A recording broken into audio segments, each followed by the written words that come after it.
Hello everyone, कैसे हो आप लोग। मैं हूं आपका फिजिक्स टीचर गुरसेवक सिंह और आज आया हूं आपके सामने एक नई वीडियो के साथ। और ये पर्टिकुलर वीडियो क्लास 11th के लिए है। रोटेशनल मोशन जो आपका चल रहा है इस समय, आज स्टडी करेंगे कैसे पर्टिकुलर बॉडी जब घूमती हैं उनके पास भी अपनी एक रोटेशनल काइनेटिक एनर्जी होती है। बिल्कुल सही सुना, rotational kinetic energy. Linear kinetic energy के बारे में आप लोगों को पहले से ही पता है कि कोई भी मास m अगर किसी वेलोसिटी के साथ मूव कर रहा है तो उसके पास अपनी एक काइनेटिक एनर्जी होती है जिसका फॉर्मूला होता है k is equal to half mv²। उसी तरह से अगर कोई बॉडी घूम रही होती है तो उसके पास अपनी एक रोटेशनल काइनेटिक एनर्जी होती है। तो जहां पर अपने लोग क्या करते हैं, मास को रिप्लेस कर देते हैं आई के साथ और v को रिप्लेस कर देते हैं ओमेगा के साथ। हमें पता है कि एनालॉगी के बारे में मैं बहुत बार बता चुका हूं कि कैसे मास को कौन रिप्लेस करता है रोटेशनल मोशन में, वेलोसिटी v को कौन रिप्लेस करता है रोटेशनल मोशन में, फोर्स को कौन रिप्लेस करता है रोटेशनल मोशन में। ये अपने लोग बहुत बार पढ़ चुके हैं और अगर आपने नहीं पढ़ा है तो प्लीज पीछे के लेक्चर्स पहले देखिए, फिर ये पढ़ने की आप कोशिश करिएगा। तो मास m की जो वैल्यू है वो रिप्रेजेंट करी जाती है I के साथ in case of rotational motion. तो ऑटोमेटिकली आपका फॉर्मूला क्या बन जाता है, k dot E is equal to half I omega square. इस फॉर्मूले को आज अपने लोग डिराइव भी करेंगे कि कैसे ये फॉर्मूला आया। तो देखिए ध्यान से, सपोज करिए अगर एक कोई सिस्टम है और सिस्टम है नंबर ऑफ बॉडीज है, ठीक है, नंबर ऑफ बॉडीज है। नंबर ऑफ बॉडीज का नाम दे दिया अपने लोगों ने, मास m1 m2 m3 m4 and so on mn। ये वो पर्टिकुलर पॉइंट है जिसके विद रिस्पेक्ट क्या कर रही है, बॉडी रोटेट कर रही है। सपोज इस तरह से मान लो, इस तरह से मान लो। तो इस पर्टिकुलर पॉइंट के विद रिस्पेक्ट इसका परपेंडिकुलर डिस्टेंस यहां से यहां तक का मान लिया r1, इसका परपेंडिकुलर डिस्टेंस मान लिया r2, इसका परपेंडिकुलर डिस्टेंस मान लिया r3, इसका परपेंडिकुलर डिस्टेंस मान लिया r4 एंड इसका परपेंडिकुलर डिस्टेंस मान लिया r5 rn and so on. Her particular point के पास अपना एक मोमेंट ऑफ इनर्शिया होना चाहिए, बिल्कुल होना चाहिए, ठीक है। फॉर्मूला अपने लोगों को पता है, m1r1² होता है। बट अभी के लिए ध्यान से देखो क्या होगा, इसके पास अपनी कोई वेलोसिटी, इसके पास अपनी कोई वेलोसिटी, इसके पास अपनी कोई वेलोसिटी, इसके पास अपनी, इसके पास अपनी, सारे के सारे वेलोसिटीज को अपने लोग नाम दे सकते हैं। v1 इसके पास हो गई, v2 इसके पास हो गई, v3 इसके पास हो गई, ठीक, एंड v4 इसके पास हो गई एंड vn इसके पास हो गई। सारी के सारी घूमना शुरू कर दे। तो अगर मैं टोटल काइनेटिक एनर्जी की बात करूंगा इस कंप्लीट सिस्टम की तो क्या होगी, हाफ, ठीक, तो m1 v1² plus half m2 v2² plus half m3 v3² and so on plus half mn vn का स्क्वायर। अब हमें बताया कि भाई फॉर्मूला ऑफ वेलोसिटी का होता है v is equal to R omega. हमें ये पता v is equal to R omega. अब सोचो यार, ये बॉडी जब रोटेट कर रही है, ये बॉडी जब रोटेट कर रही है, हर पार्टिकल की वेलोसिटी v, जो लीनियर वेलोसिटी v है, वो चेंज होगी क्योंकि हर एक के लिए r1 r2 अलग अलग है, ठीक। बट जो एंगुलर वेलोसिटी ओमेगा है वो सेम रहेगी। भाई रोटेशनल वेलोसिटी है, हर पार्टिकल क्या कर रहे हैं, इक्वल टाइम में इक्वल एंगुलर डिस्प्लेसमेंट कवर कर रहे हैं, तो सबकी एंगुलर वेलोसिटी क्या हुई, सेम हुई। तो अगर मैं लिखता हूं v1 is equal to r1, तो ओमेगा 1 नहीं, जस्ट ओमेगा। तो v2 को क्या लिखूंगा, r2 ओमेगा। v3 को क्या लिखूंगा, r3 omega and so on. तो यहां पर आ जाएगा हाफ m1 v1 की जगह r1² omega square plus m2 into v2 की जगह आ जाएगा r2 का स्क्वायर ओमेगा का square plus so on half m n as it is, और वी एन की जगह आ जाएगा आर एन का स्क्वायर ओमेगा का स्क्वायर।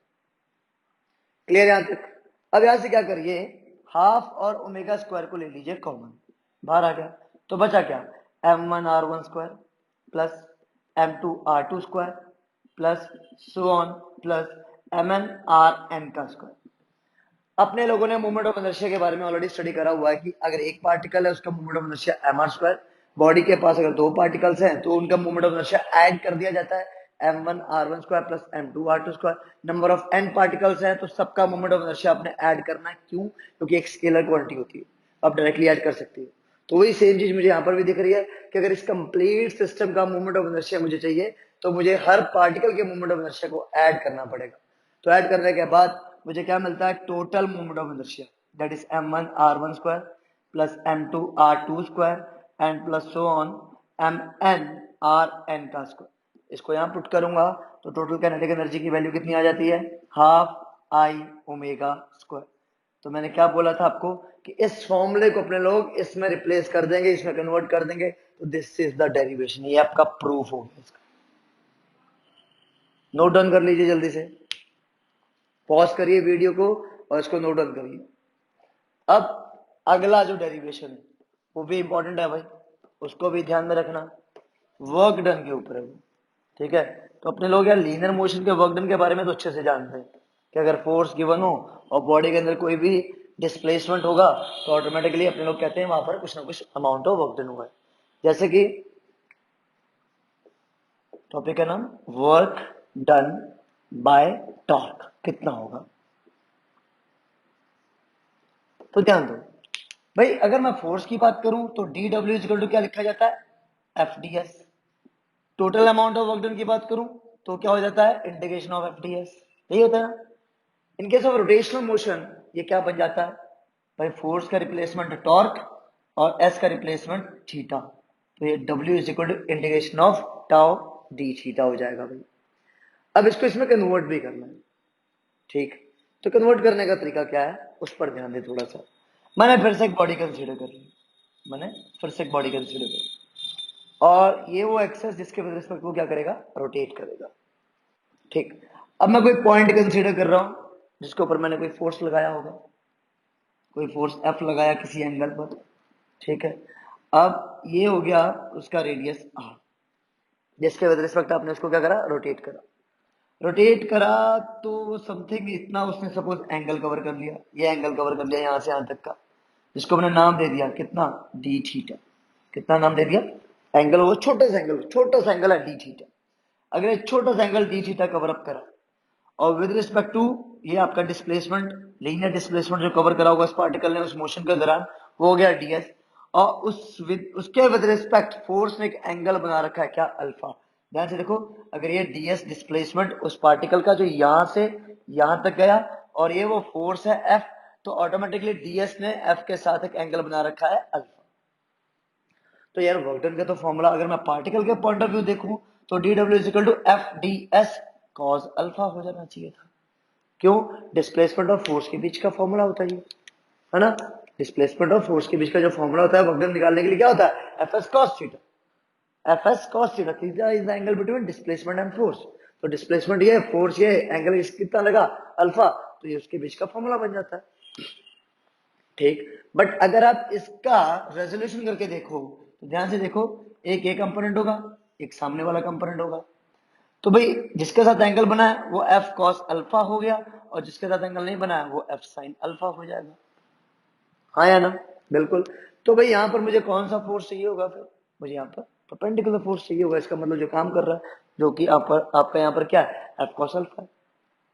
ओके, अब देखो इसको तो मैंने ऐसे लिख दिया, d W equal to F cos alpha, ठीक है, into d s, F cos alpha into d s, ठीक है। अब इस डीएस को मैं डी थीटा के टर्म्स में रिप्लेस करना चाहता हूं। तो मैं बहुत बार पहले जब मैंने मूवमेंट ऑफ इनर्शिया आपको समझाया था तो मैंने इसके बारे में बताया था कि कैसे आप इस डीएस को डी थीटा में कन्वर्ट कर सकते हो। तो अगर ये ट्रायंगल है ओ ए बी, तो इस ट्रायंगल में देखिए जरा, in triangle O A B, angle is equal to formula लगाइए, arc upon radius. Angle is equal to arc upon radius. Angle कितना, डी थीटा।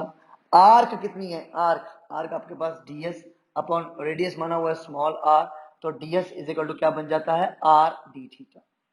तो इस डीएस की वैल्यू को यहां पुट करोगे तो देयरफॉर डी डब्ल्यू की वैल्यू कितनी बन जाती है, F cos alpha into DS की जगह R D theta, F cos alpha into R D theta, ठीक है। अब देखो अगर ये कोई लीवर आर्म था, याद करो टॉर्क का कंसेप्ट, अब इसके विद रिस्पेक्ट रोटेट करना है, तो ये होती थी परपेंडिकुलर डिस्टेंस आर, और ये होता था उसके विद रिस्पेक्ट लगने वाला परपेंडिकुलर फोर्स।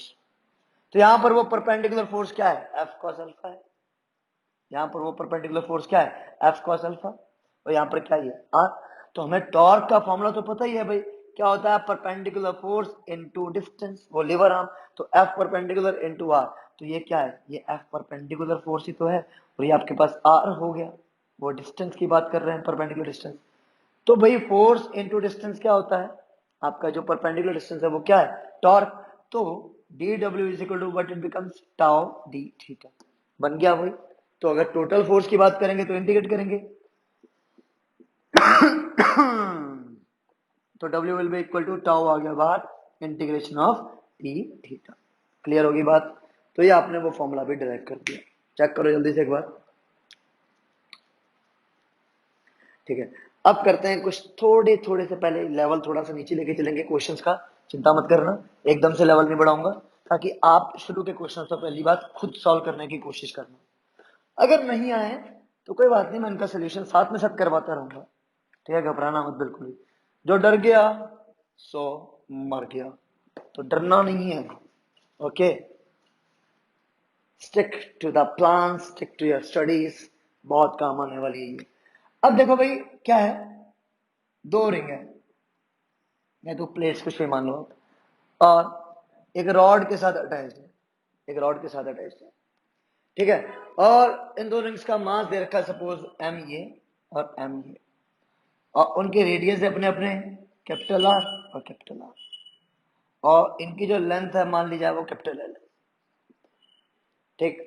अब बेसिकली क्या करा गया है, इस एक्सेस के विद रिस्पेक्ट इसको रोटेट करा गया किसी एंगुलर वेलोसिटी ओमेगा के साथ, क्या रोटेट करा गया, एंगुलर वेलोसिटी ओमेगा के साथ। अब बोला गया है कि भाई ये जो आपका सिस्टम है दो मासेस का, मास एम और एम, दो मासेस का सिस्टम है, मास एम और एम, आप इसके काइनेटिक एनर्जी पता करके बताइए, find kinetic energy of the system, simple, ये आपको करना है, kinetic energy of the system निकालनी, टफ काम है ना बहुत, हो नहीं पाएगा ना, देखो जरा, ये मास m इसके विद रिस्पेक्ट रोटेट हो रहा है, तो ये सेंटर है बेसिकली यहाँ पर गिवन होगा आपको, तो ये हो गया L/2, फिर ये हो गया L/2, तो mass m with respect to this point, ये आपका रोटेशन हो रहा है कुछ इस तरह से, तो इसका अलग मोमेंट ऑफ इनर्शिया, इसका अपना moment of inertia, omega angular velocity से रोटेट हो रहा है, तो ऑटोमेटिकली एक चीज तो क्लियर है, काइनेटिक एनर्जी इसकी भी होगी और इसकी भी होगी, तो जो टोटल काइनेटिक एनर्जी होगी उन दोनों को ऐड कर दो, ठीक। अब फॉर्मूला क्या लगाना है, फॉर्मूला आपको पता है रोटेशनल काइनेटिक एनर्जी का, क्या होता है, हाफ आई ओमेगा स्क्वायर इसके लिए plus half I omega square ही होगा उसके लिए, क्योंकि दोनों के दोनों आइडेंटिकल है, मास एम सेम है, डिस्टेंस सेम है दोनों का, तो हाफ आई ओमेगा स्क्वायर लगा सकते हैं, और एंगुलर वेलोसिटी ओमेगा भी दोनों के लिए सेम, ठीक है। अब क्या करें, यहां से आपको आई की वैल्यू नहीं पता चल रही है ना, आई क्या होगा इसके लिए, आई की वैल्यू आपको पता नहीं चल रही है, क्या कर सकते हो आई के लिए, मास एम गिवन है इसका, इसकी लेंथ गिवन है L/2, तो आप क्या कर सकते थे, मोमेंट ऑफ इनर्शिया निकाल सकते थे m इंटू L/2 का होल स्क्वायर इंटू ओमेगा का square plus half I moment of inertia, इसके लिए क्या होगा, तो सेम वही मास m इंटू परपेंडिकुलर डिस्टेंस कितना L/2 का होल स्क्वायर, ठीक है, इंटू ओमेगा का स्क्वायर, ये आई के लिए आ गया। अब इसको ओपन करके देखें तो half m l square upon 4 into omega square plus half m l square upon 4 into omega का स्क्वायर, भाई दोनों आइडेंटिकल है, दोनों को ऐड कर दिया जाएगा, तो ऐड करने का मतलब है 2 से मल्टीप्लाई कर दो तो डायरेक्टली क्या मिल जाता है 1/2 m l square omega square upon 4, ये इससे कैंसिल आउट हो जाएगा, तो टोटल काइनेटिक एनर्जी क्या आ जाएगी m l square omega square upon 4। अब आप ये ध्यान रखो कि जो आपका आंसर आया है वो आंसर उन्हीं टर्म्स में जो गिवन थे, बिल्कुल मास m गिवन था, आपका l लेंथ गिवन थी, और ओमेगा एंगुलर वेलोसिटी भी गिवन थी, कर लिया, ठीक है। अगला क्वेश्चन देखो भाई, अगला क्वेश्चन और इंटरेस्टिंग है, होपफुली मुझे लगता है कि आप लोग कर पाओगे वो क्वेश्चन अपने आप, मैं इसलिए आपको 5-10 सेकंड के लिए कहूंगा वीडियो को पॉज करें, 1-2 मिनट के लिए ट्राई करें और फिर वापस आ जाएं, ठीक है। अब देखो करना क्या, अगला जो क्वेश्चन है, एक स्क्वायर लैमिना गिवन है और डायगोनल के पॉइंट ऑफ व्यू उसको क्या करा जा रहा है, घुमाया जा रहा है। डायगोनल के पॉइंट ऑफ व्यू उसको क्या करा जा रहा है, घुमाया जा रहा है। उसकी अपनी कोई साइड गिवन है 10 सेंटीमीटर सपोज, मास गिवन है 4 kg, स्क्वायर शीट है, ये स्क्वायर शीट बोल लो, स्क्वायर लेमिना बोल लो, आपके ऊपर डिपेंड करता है। आपको इतना पता हो बस शीट और लेमिना सेम थिंग है, यहाँ पर mass area point of view distribute करा जाता है। इसके ऊपर एक टॉर्क लगाई गई, टॉर्क लगाई गई 2.2 न्यूटन मीटर की, ताकि कॉइल घूम सके या आपकी जो शीट है घूम सके। तो बोला गया भाई find kinetic energy after something 10 seconds, 10 second के बाद की जो काइनेटिक एनर्जी आपको वो बतानी है। अच्छा यार, काइनेटिक एनर्जी का क्या फॉर्मूला होता है? काइनेटिक एनर्जी का फॉर्मूला होता है हाफ आई ओमेगा स्क्वायर। ठीक है, तो मैं अगर काइनेटिक एनर्जी चाहता हूं तो मुझे आई चाहिए, कहने का moment of inertia of the square sheet. दिक्कत बात है, बहुत दिक्कत वाली बात है। तो मैं क्या करूं, इस शीट को एक काम करता हूं, दो ट्रायंगल्स में बांट लेता हूं, है ना। इस शीट को दो ट्रायंगल्स में बांट लेता हूं। ठीक, एक ट्रायंगल ये हो गया, तो इसकी अपनी एक हाइट होगी, है ना, इसकी अपनी एक हाइट होगी। हाइट कैसे निकालेंगे सर? हाइट कैसे निकालेंगे? ये वाली साइड और ये वाली साइड सेम हो गई, ये वाली साइड और ये वाली साइड सेम हो गई, ध्यान से देखो। ठीक,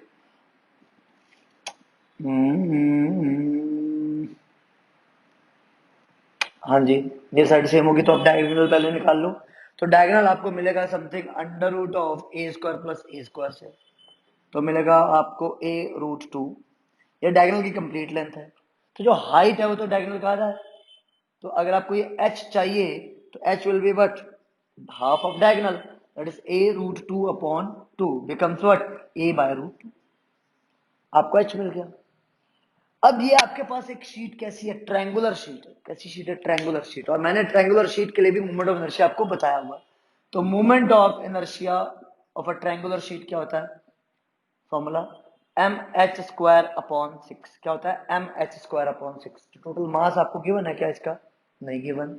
आपको इसका टोटल मास गिवन है, इसका मास निकाल लोगे तो इसका मास कितना होगा, 2 इंटू एच कितना, ए बाय रूट 2 इंटू 1/6। तो ये तो एक ट्रायंगुलर शीट के लिए आया ना।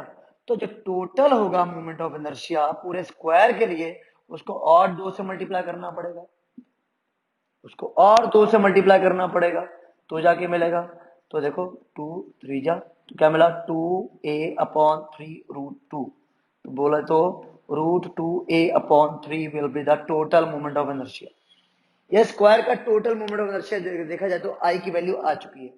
इसकी आई की वैल्यू आ चुकी है रूट 2a अपॉन 3, ये आई की वैल्यू आ चुकी है। आई आ गया है, अब मुझे कोई दिक्कत नहीं है, मुझे अब ओमेगा निकालना है। ओमेगा यार, इनिशियली देखा जाए जब रोटेट करने चालू कर रहे होंगे तो इनिशियली तो ओमेगा 0 हुआ होगा। फिर टाइम बोले हैं 5 सेकंड के बाद, 5 सेकंड के बाद आपको ओमेगा एफ, जो जिस पर्टिकुलर एंगल ऑफ वेलोसिटी से वो रोटेट कर रहा होगा, वो अगर मिल जाए तो मैं उसमें फॉर्मूले में पुट कर दूंगा, मुझे काइनेटिक एनर्जी मिल जाएगी। ये क्वेश्चन मार्क है मेरे लिए। अब यार देखा जाए तो ये यू होती है, ये टाइम ही रहेगा, ये v होती है। मुझे अगर v पता करना है तो मुझे एक इक्वेशन दिख रही होगी, v is equal to u plus a t. तो मुझे a पहले ही मिल जाए, फिर मैं v निकाल सकता हूँ। तो रोटेशनल मोशन में a की जगह कौन, अल्फा। मुझे अल्फा अगर मिल जाए तो मेरा काम आसान हो जाएगा, है ना। तो अल्फा निकालने के लिए फॉर्मूला, टॉर्क गिवन है, आई निकाल चुके हैं, तो अल्फा आ सकता है। तो torque tau is equal to I alpha, torque tau is equal to I alpha. ये कहां से आया भाई? फोर्स क्या होता है, F is equal to m a. तो फोर्स की जगह टॉर्क, एम की जगह आई, ए की जगह अल्फा।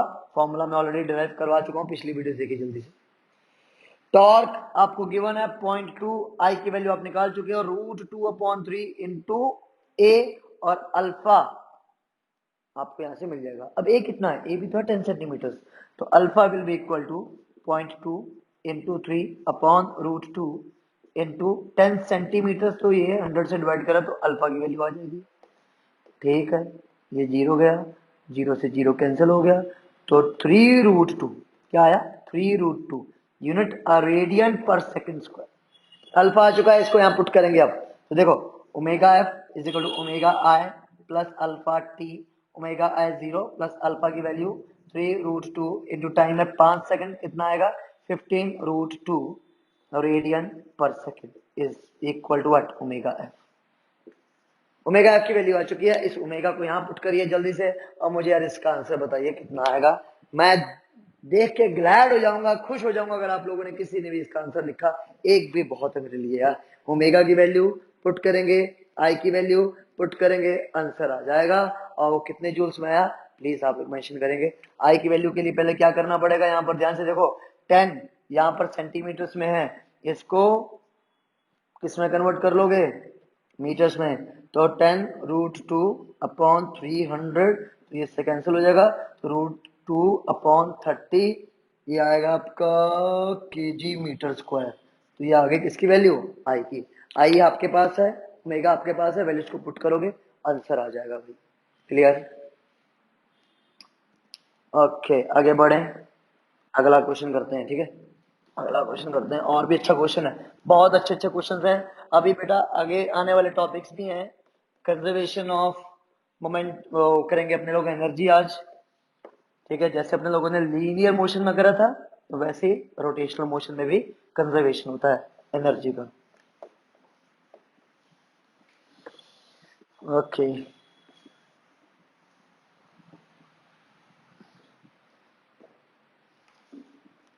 चलो नेक्स्ट क्वेश्चन करते हैं। Suppose a wheel of moment of inertia given as something suppose 4 kg meter square, ठीक है, is moved या is rotated by torque, और उसकी वैल्यू गिवन है सपोज मान ली जाती है 8 newton metre. then find the work done by torque in 5 seconds if wheel starts from rest. अगर वो व्हील आपका रेस्ट से स्टार्ट करता है तो आपको वर्क डन निकालना है 5 सेकंड के अंदर। ट्राई करो जल्दी से, देखो कि कौन कौन कर पाता है। कर लिया ट्राई, हो गया सॉल्व, नहीं हुआ तो घबराना नहीं। देखो मैं करवाता हूँ, क्या करना है भाई, वर्क डन बाय टॉर्क का फॉर्मूला भी थोड़ी देर पहले अपने लोगों ने पढ़ा यार, integration of tau D theta, नहीं पढ़ा ना, है ना। तो टॉर्क कांस्टेंट रहेगा, बाहर निकाल लो, integration of tau D theta, कहां से कहां तक 5 सेकंड में जो भी डिस्प्लेसमेंट जहां से स्टार्ट हुआ, टाइम टी इक्वल टू 0 से कोई डिस्प्लेसमेंट स्टार्ट हुआ होगा, time t equal to 5 second तक कोई डिस्प्लेसमेंट हुआ होगा, तो यहाँ पर जो टाइम टी इक्वल टू 0 का डिस्प्लेसमेंट वो यहाँ पुट करोगे, और यहाँ पर जो time t equal to 5 second का डिस्प्लेसमेंट होगा उसको यहाँ पुट करोगे।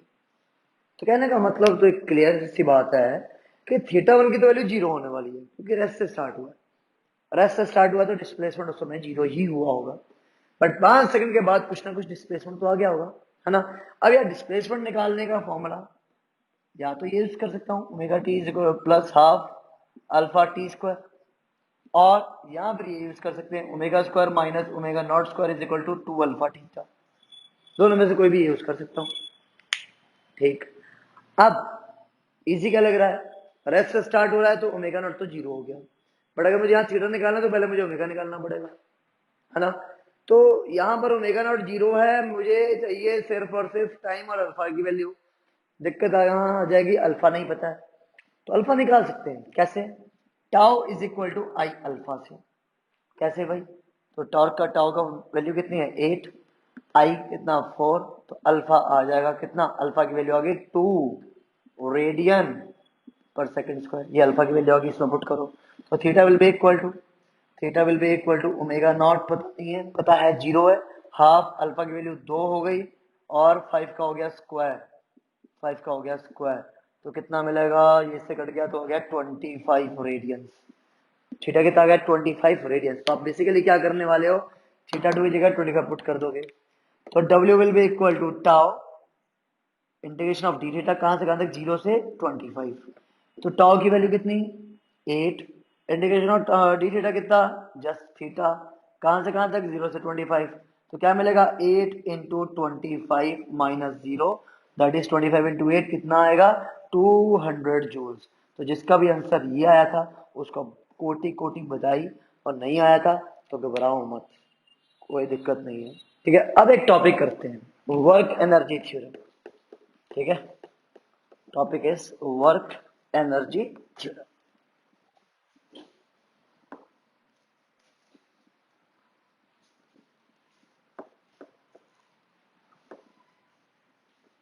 तो ध्यान दीजिएगा, सेम वैसे ही जैसे अपने लोगों ने लीनियर मोशन में करा था, वर्क एनर्जी थ्योरम, कोई ज्यादा इसमें फर्क नहीं है, मेथड तरीका सब वही। ठीक है, अपने लोगों को उस समय फोर्स और डीएस का यूज करना पड़ा, अब किसका यूज करेंगे, टॉर्क का। तो हमें फॉर्मूला पता है, W is equal to integration of tau D theta, we know the formula, है ना। और टाउ की जगह क्या आ जाएगा, I alpha into d theta. ठीक, अल्फा को क्या लिख सकता हूं मैं, अल्फा को लिख सकता हूं D omega upon D T into d theta. ठीक है, थोड़ा सा रिकॉल करके देखें तो अपने लोगों ने ये सुना था, work done due to all the forces, work done due to all the forces is equal to what, K f minus K i. तो इसमें conservative forces, non conservative forces, external forces सब इंक्लूड हो जाती है। ठीक है, तो यहाँ पर आपके पास सारी की सारी फोर्सेस आ रखी हैं वर्क डन में, तो work done will be equal to I आ गया बाहर। अब ध्यान से देखो, D theta upon D T क्या बन जाता है, ओमेगा। ठीक है, तो आई आ गया बाहर, ओमेगा बचा, तो ओमेगा डी ओमेगा यहाँ आ जाएगा। कौन सी वेलोसिटी, इनिशियल, कहां तक, फाइनल। तो इनिशियल से फाइनल तक गए, तो आपको यहाँ पर क्या मिलने वाला है, ओमेगा का इंटीग्रेशन होगा ओमेगा स्क्वायर अपॉन 2, ओमेगा आई से ओमेगा एफ तक गए। अब इसको सॉल्व करोगे तो क्या मिलेगा, हाफ आई ओमेगा स्क्वायर होगा F minus half I omega I का स्क्वायर। तो this will be the work energy theorem for rotational motion. Simple है भाई, बहुत आसान है।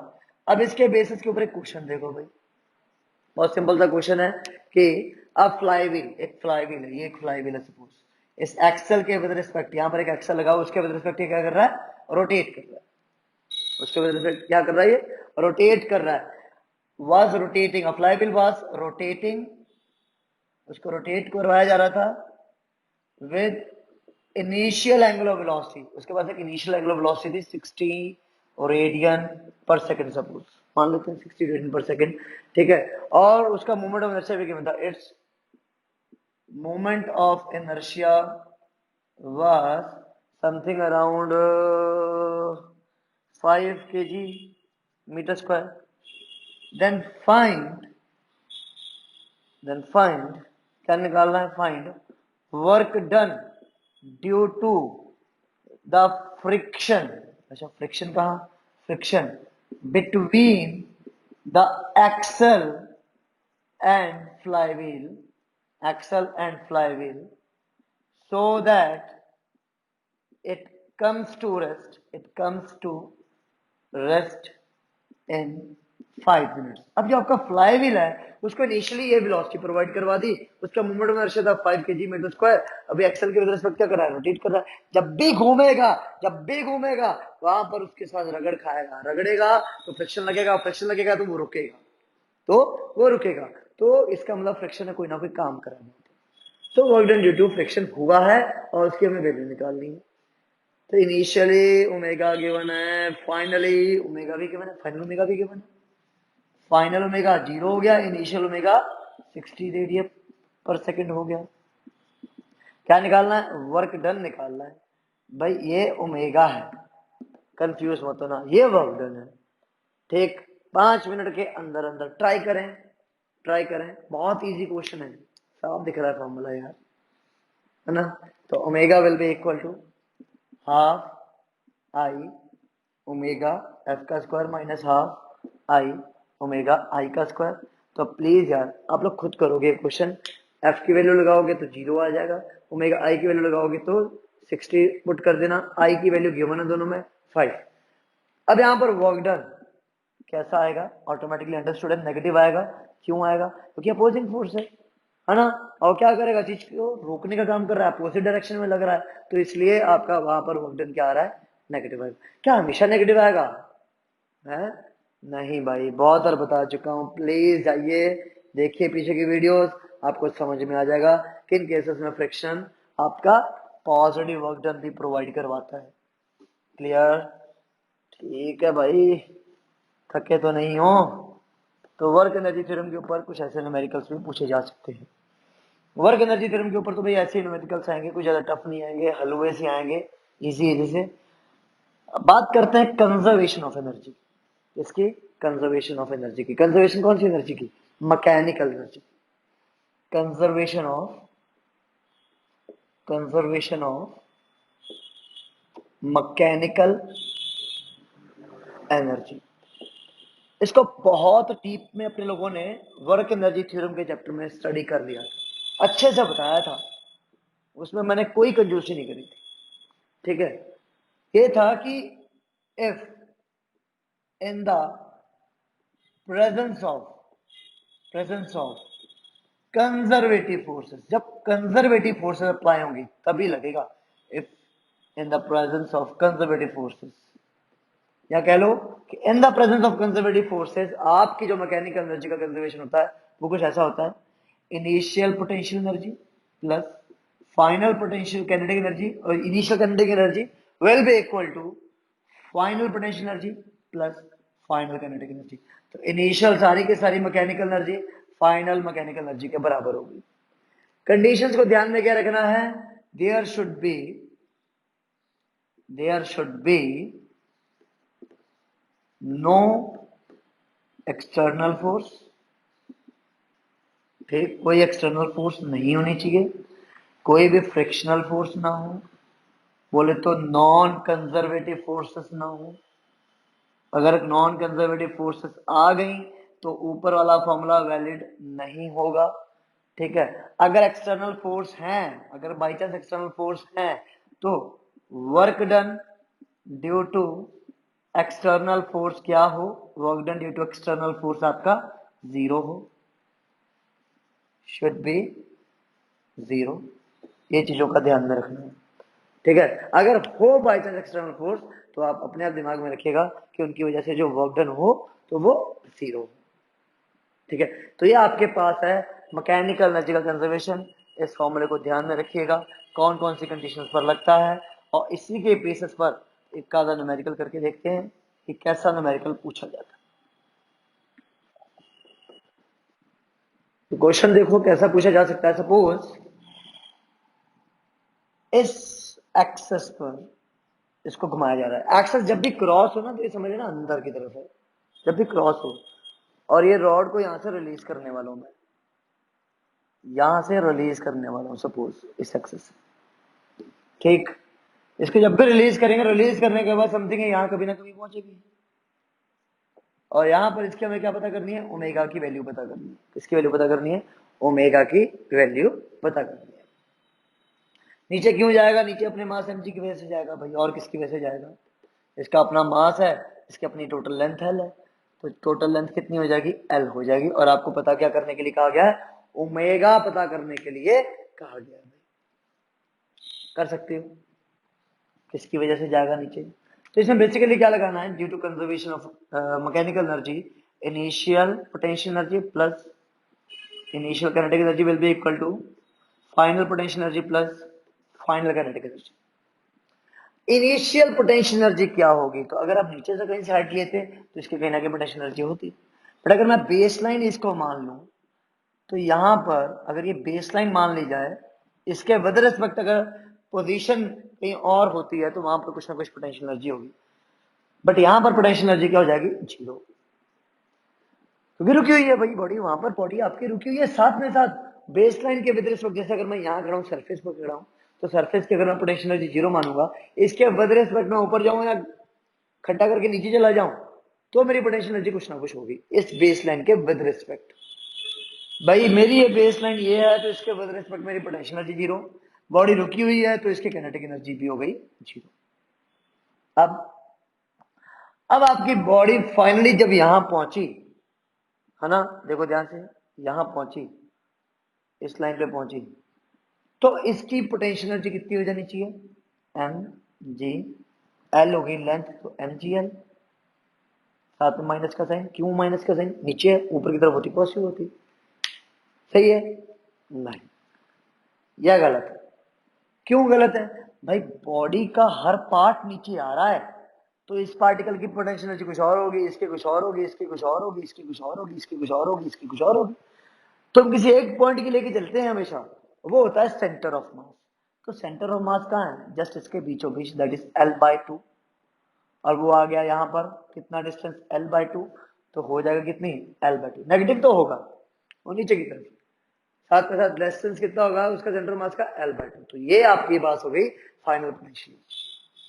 अब बात करते हैं काइनेटिक एनर्जी। तो इस पॉइंट की काइनेटिक एनर्जी यहां पर देखेंगे तो क्या होगी, half I omega square, half I omega square, तो half I omega square will be equal to mg L/2। तो this is the basic formula. तो half I omega square is equal to mg L/2। तो यहां से आपको omega पता करना है। ओमेगा तब मिलेगा अगर आई पता होगा, तो आई तो कहीं गिवन ही नहीं है। तो इस रॉड का इस एक्सेस के with respect moment of inertia आपको पता होता है, उसका फॉर्मूला हमने ड्राइव करवाया हुआ है, ml²/3। इसको यहाँ पुट करोगे तो हाफ आई की जगह आ जाएगा ml²/3 और into omega square will give you what, mgl/2। तो ml² ओमेगा स्क्वायर अपॉन हो गया 2 into 3 is equal to mgl/2। 2 से 2 को मार दो, m से m को मार दो, l से एक l को मार दो, तो ओमेगा स्क्वायर अपॉन 3 मिलेगा और इज इक्वल टू g मिलेगा। तो और साथ में साथ इधर एक l भी मिल रहा है, भाई क्या हो रहा है, तो आपको मिल जाएगा omega square is equal to g3/l। तो omega is equal to 3g, sir कब का खत्म हो गया, कहाँ 3g को लेके आ रहे हो अब, है ना। तो omega is equal to √3g/l। कोई दिक्कत नहीं है। तो ऐसे क्वेश्चंस करने हैं। तो मुझे उम्मीद है आप लोगों ने ये क्वेश्चंस कर रहे होंगे, इनके बेसिस के ऊपर और भी न्यूमेरिकल ट्राई करिए ताकि आपका फाउंडेशन, आपका बेस बहुत स्ट्रांग हो जाए। ठीक है, thank you so much, keep watching my channel.